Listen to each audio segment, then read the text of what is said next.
Méditons avec le pasteur Ertis. Méditons avec le pasteur Ertis. Nous sommes mardi, le 26 novembre 2019. Nous méditons selon le programme de la Ligue pour la lecture de la Bible, programme contenu dans le lecteur de la Bible 2019. Le texte prévu, c'est celui de Jacques 4, 13. Nous terminons le chapitre 4 et nous allons enjamber jusqu'au chapitre 5. Nous terminons au 6e verset. Donc Jacques 4, 13 jusqu'à Jacques 5, 6. Deux questions principales pour approfondir la méditation. Y a-t-il un exemple à suivre ou à ne pas suivre? Et y a-t-il un avertissement? Et chaque jour, à la fin de la méditation, il faut se demander quel est le verset qui m'interpelle le plus. Ce verset va vous servir pour partager la parole de Dieu. Il est ici question, d'après Jacques, de la réprobation de la mondanité, c'est-à-dire que c'est la suite de ce qu'on avait commencé hier, et il va terminer avec l'avertissement aux riches. Nous allons prier. Seigneur, sois béni d'éternité en éternité, toi qui es Dieu et tu le restes. Chez toi, il n'y a pas de vote ni de coup d'État. Merci de nous conseiller en ce moment, de nous instruire, de nous éduquer. Bref, de nous parler. Nous avons besoin du Saint-Esprit pour qu'il crée en nous le vouloir et le faire. Nous t'avons demandé au nom de Jésus-Christ. Amen. Nous vous saluons, bien-aimés, et nous bénissons Dieu pour votre persévérance. Nous allons commencer au verset 13, où nous voyons quelqu'un tracer un programme. Le problème ici n'est pas dans les plans ou la conception de ces plans, mais le grand problème ici, c'est quelqu'un conçoit son plan, quelqu'un fait son programme, mais il met Dieu en dehors de ce programme. Dieu a dit, si nous nous approchons de lui, il s'approchera de nous. Quand nous le mettons en dehors de notre programme, lui aussi nous mettra en dehors de son programme. Et le grand perdant dans cette affaire, c'est nous, c'est moi, c'est vous. Quand vous tracez vos programmes, vos plans, sans y inclure Dieu, sans y associer Dieu, sans compter, sans vous appuyer sur Dieu, sachez que vous risquez de ne pas aboutir parce que Dieu peut faire autre chose et vous serez le grand perdant et c'est vous qui allez pleurer et grincer des dents. Nous passons au chapitre 5. Dans le 2e et le 3e verset, là-bas, on parle de nourriture, d'habits coûteux, de métaux précieux, de pierres précieuses. Et dans l'ancien monde, les habits, la nourriture abondante, les métaux précieux ou les pierres précieuses, c'était des signes de richesse. Et ici, Jacques prononce un jugement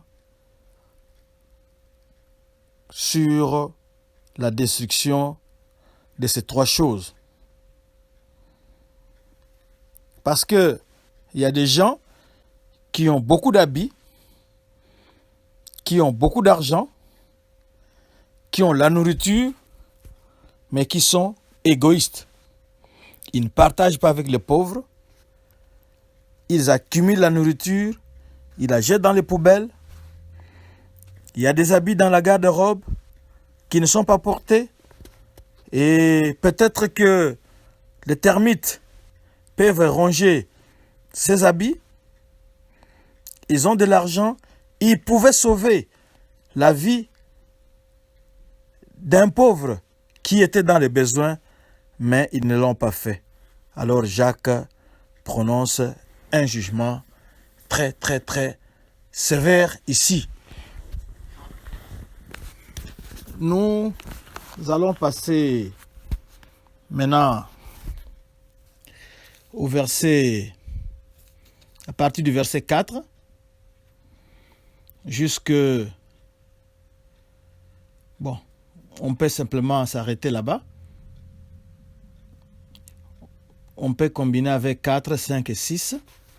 Là-bas, il s'agit du salaire des ouvriers. Les ouvriers ont travaillé pour vous. Quelqu'un a travaillé pour vous. Mais arrive le moment de le payer. Vous préférez le faire promener. Vous préférez vous enfermer dans votre bureau, dans votre maison. Et vous ne voulez pas le payer. Comme les cris d'Abel, enfin le sang d'Abel criait plus fort, comme les enfants d'Israël en Égypte avaient crié et Dieu avait entendu, nous avons ici la même analogie. Les travailleurs qui ont travaillé pour vous, les ouvriers qui ont travaillé pour vous et qui s'attendent maintenant à recevoir le salaire, car la Bible dit, l'ouvrier mérite son salaire. Et sachez que les cris de ces gens-là parviennent aussi au Seigneur. Vous qui êtes patron, vous qui êtes riche, sachez que les cris de ces gens que vous n'avez pas payés parviennent au Seigneur, le juste juge, le magistrat suprême. Vous qui avez travaillé et qui n'avez pas été payé, soyez consolés parce que Dieu lui-même, le Seigneur de l'univers, celui qui commande les armées célestes, il a pris votre cas en charge et il va le résoudre. Et sachez que ça sera terrible. Ça sera terrible parce que quand Dieu va juger, il va juger sans partialité. Il sera juste dans son jugement. Et ce qui est grave ici, c'est que cet argent qui pouvait aider les pauvres dans ses différents besoins, comme il ne l'a pas reçu, vous l'avez presque poussé au meurtre. Vous l'avez presque poussé à se faire tuer parce que il pouvait se soigner avec cet argent, il pouvait manger et utiliser cet argent-là pour acheter de la nourriture, mais manquant de nourriture, manquant d'argent pour se soigner, la mort peut s'en suivre. Et les coupables et les grands coupables, c'est vous les riches, c'est vous les patrons, c'est vous les chefs qui n'avez pas payé celui qui a travaillé pour vous. Gare à vous, si vous m'écoutez en ce moment, changez vite de fusil d'épaule, changez vite de comportement parce que Dieu n'est pas content et il est contre vous dans cette affaire. C'est la fin de la méditation d'aujourd'hui. Nous allons prier. Seigneur, merci de nous avoir parlé en ce moment. La richesse n'est pas mauvaise, mais c'est la façon dont nous l'utilisons qui peut être bonne ou mauvaise. Mon frère qui a des possessions, laisse que le Saint-Esprit qui crée le vouloir et le faire, qu'il puisse l'aider à se conformer à ta volonté. Nous voulons tracer nos programmes avec toi et si tu le veux, demain encore, nous allons nous retrouver autour de ta parole pour t'écouter pour ta seule gloire. Nous nous approchons à toi, merci, parce que toi aussi, tu vas t'approcher de nous, tu ne vas pas t'éloigner, tu ne vas pas te cacher, mais tu es le rémunérateur de ceux qui te cherchent. Merci. Au nom de Jésus-Christ. Amen. Notre adresse, Église Doxadeo Lushi, ça c'est sur Facebook. Église Doxadeo Lubumbashi, c'est sur YouTube et Twitter. Notre site internet c'est www.églisedoxadeo.com. Shalom.